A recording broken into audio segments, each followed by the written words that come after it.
It's me, or it does it. Listen well to what I'm saying here. In churches, they teach you a portion from the book of Ephesians that says that we fight not that we wrestle not against flesh and blood, but against evil spirits in high places. Just to summarize the Bible verse. And well, it is true that our main focus should not be fighting other human beings. We shouldn't even be focused on fighting other human beings to begin with.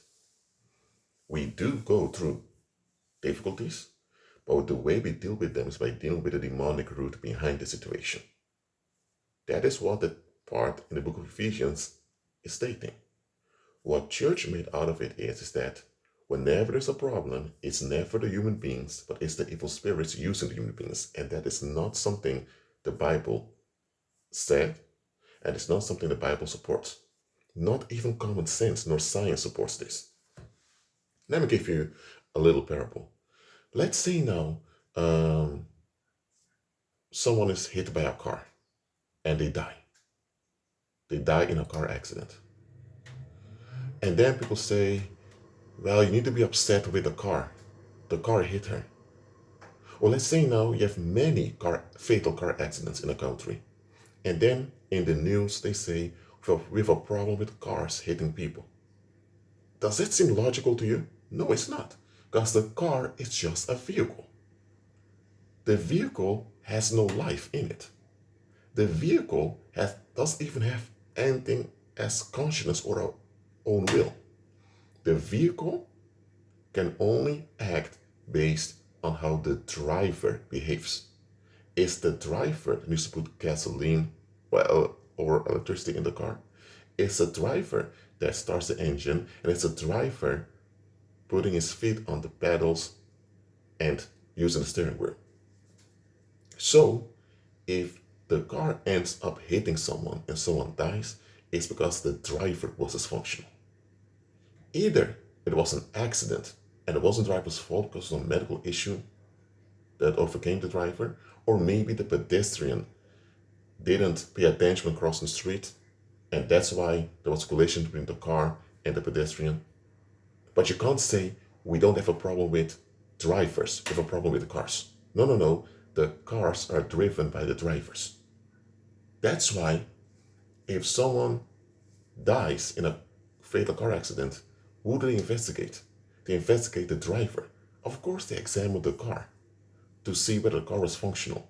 If the car was sabotaged, then the driver is not to blame. That means someone else did it to the car and caused the problem.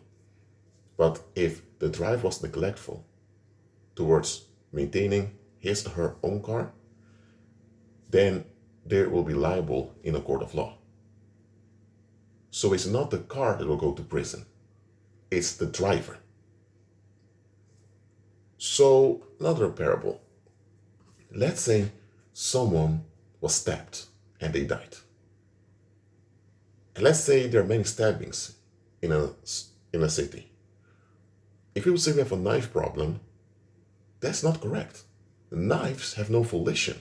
Knives are just objects. And those objects you use to cut meat or vegetables, that's what knives are for. If you misuse a knife by stabbing someone, that's a different thing. But who's misusing the knife? The attacker.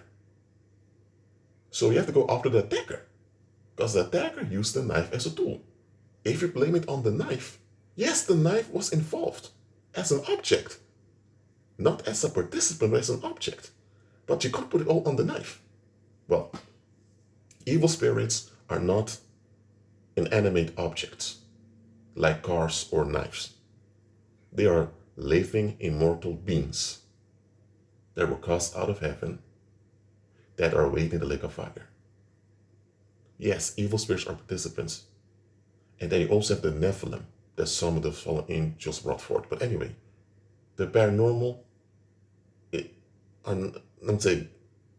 paranormal is not a bunch of inanimate objects that human beings use. No. However, the paranormal cannot function without the darkness of the masses. So it's the darkness of the masses, it's the neglect and poverty mindset of the masses that powers evil spirits. So yes, evil spirits operate and they do their thing and they use other people. But they need those same people they're using to do what they're doing. They need the darkness of the masses. So evil spirits will manipulate people to stay in darkness because they need that same darkness. So evil spirits, they know very well that if they go too far in what they're doing, intervention from heaven will come. And they don't want to go through that. So evil spirits will always hide behind the masses. Evil spirits operate by mandates. If you're a woman and you have an incubus demon harassing you, and this hinders you sexually in daily life, that is because somewhere there's a dark claim on you sexually. And this evil spirit acts upon that mandate. If there's a spirit of confusion haunting you, causing confusion in your daily life, it is because there are people long to see you worse off than them. So they keep decreeing and murmuring against you behind the scenes. And the evil spirits, they pick up this negative vibration and they're powered by it, so they enact it. Evil spirits do have a will, they can choose. Evil spirits can make quote unquote their own decisions, but they're evil spirits because they're in a reprobate or rotten state. They rely on human darkness. So whatever they do will always be to secure this surplus of human darkness. So it's the public that employs evil spirits, not other way around. Evil spirits act on mandates. That means that this attitude that church taught you to only focus on the demons and fight the demons. First of all, Jesus never told us to fight demons. He told us to cast them out and to set them away and to shut them down. Look, remember when Christ went to Gadara and there were two demon-possessed men with legions in them. The evil spirits didn't even fight Jesus when Jesus appeared. They just left. Who came to oppose and resist Jesus? It was the public. It was the public powering those demons that came to fight Christ.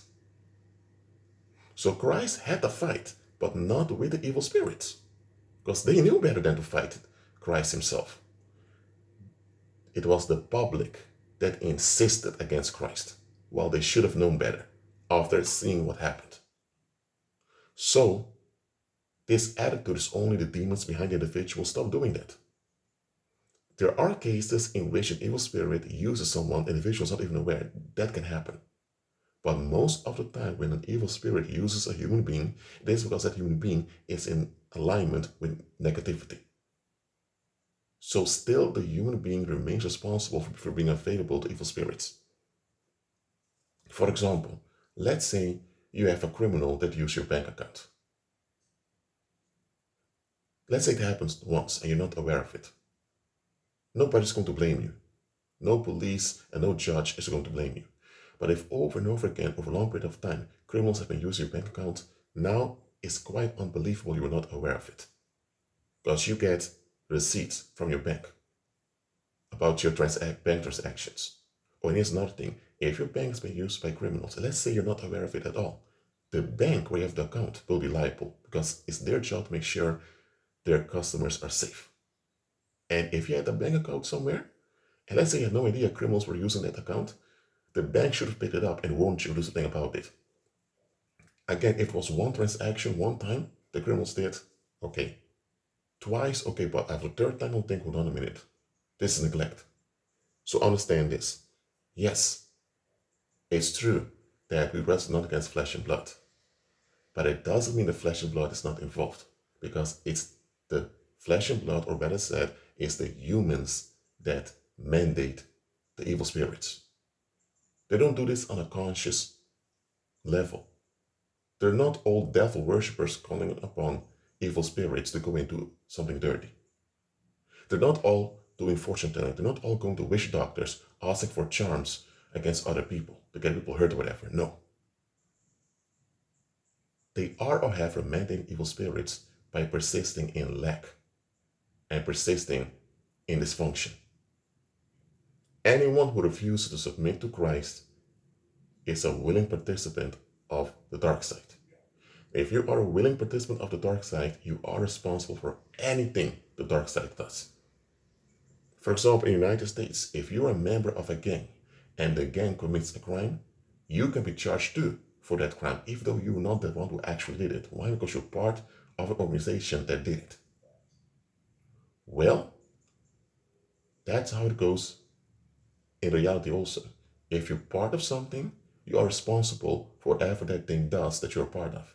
If you don't want to share in the blame and responsibility, then you shouldn't be part of it. Anyone who refuses to submit to the leadership of Christ is a willing participant of the dark side. That's what they are. And too often we keep such people close to us because we are so obsessed with who they are. The who can be a role in your life. For example, your mom, your dad, brother, sister, a fellow churchgoer, or a colleague, or maybe your wife or husband, whatever, or friends.